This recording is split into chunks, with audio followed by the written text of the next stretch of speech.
लगने की वजह से कई बच्चे ज़ख्मी और एक बच्चा उसने शहादत पाई है, तो इंतहाई अफसोसनाक है। उस पर बड़ा दुख हुआ हमें। तो हम इस वक्त, चूँकि ये दुख सिर्फ दावत इस्लामी को नहीं है बल्कि पूरी आलमी इंसानियत को है। एक बच्चा जो वहाँ से अल्लाह की राह में शहीद हो गया, वो चूँकि अल्लाह की बारगाह में मकबूल है, लेकिन हम सबको इसका दुख है, उनके वालिदैन को भी वाबस्ता हूँ, सबको इंसानियत के लिहाज से। तो हमारी यही दुआ है कि अल्लाह ताला उनकी बख्शिश फरमाए, और जो अभी बच्चे ज़ख्मी हैं अल्लाह ताला उनको जल्द से जल्द सेहतियाबी अता फरमाए।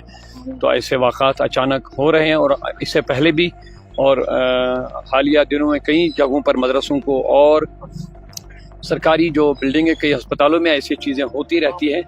तो ज़रूरत है इस बात की कि इन चीज़ों का भरपूर ख्याल रखा जाए, क्योंकि यहाँ पे बच्चे रात भर रहते हैं।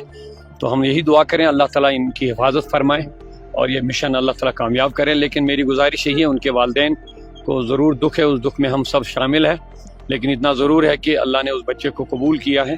क्योंकि एक बच्चा जो दीनी तालिब इल्म होता है वो अल्लाह की राह में होता है, इल्म दीन में है, और उनके लिए वो सरमाया आखिरत है, मेरा यही यकीन है। तो बाकी उनके लवाकिन के लिए यही दुआ है, अल्लाह ताला उनको भी सब्र जमील अता फरमाए।